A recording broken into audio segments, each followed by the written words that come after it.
Sprinting in Halo games has always had an interesting history, with only 4 out of the 8 main games featuring sprint, Halo 5 being one of them.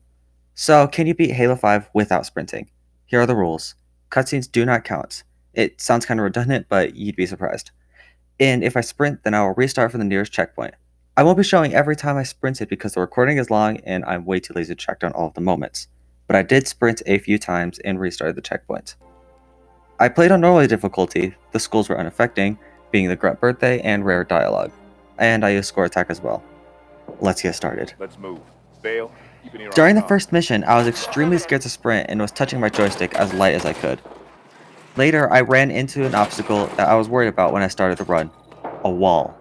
Usually in order to break these, you have to sprint and Spartan charge the wall. But I thought I could ground pound it, and I was worried that I would need to get a shockwave in order to break it, which would require some elevation. Turns out, I didn't. Moving on. On blue team, I developed bunny hopping, which I would do for the rest of the run. I don't know if it's any faster, but it gave me something to do while walking. The rest of the blue team wasn't too difficult. I think I sprinted once during the mission, but most of the level was in smaller hallways or areas, so I didn't have too many issues. I did run into one problem at the end. When I pressed next, the mission restarted. This is fairly common when playing on score attack, and it didn't happen for the rest of the run. All I did was leave and sneak less level. Onto Glast. I hate every single level on this planet.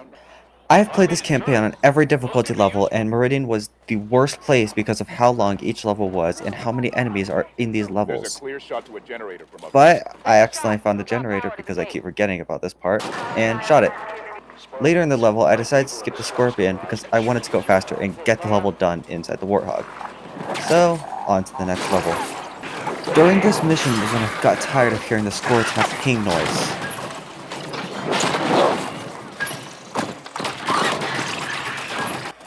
Oh, and I sprinted a bit later.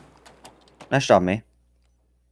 At the end of the mission, I ended up deciding to shoot down the Phaetons while evacuating up the broken building, which is something I've never done before. Normally, I just dodged them.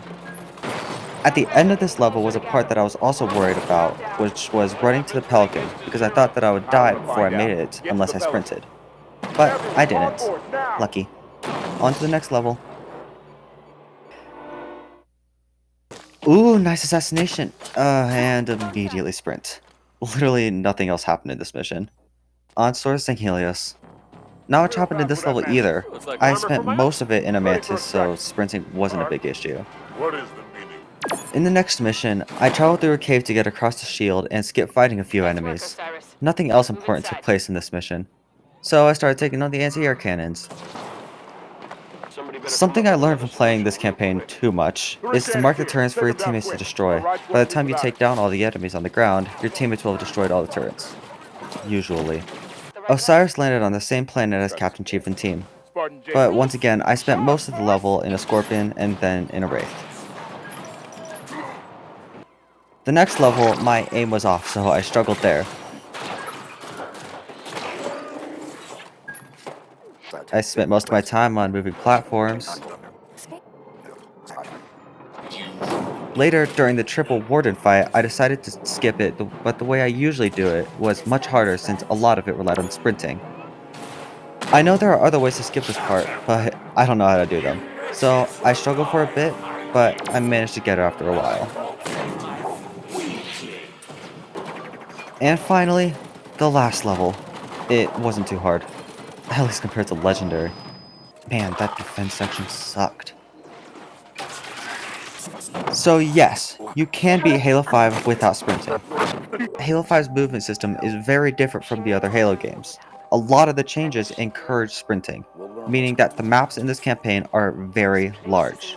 So walking through it is very long and boring. But I hope you guys enjoyed the video, and goodbye.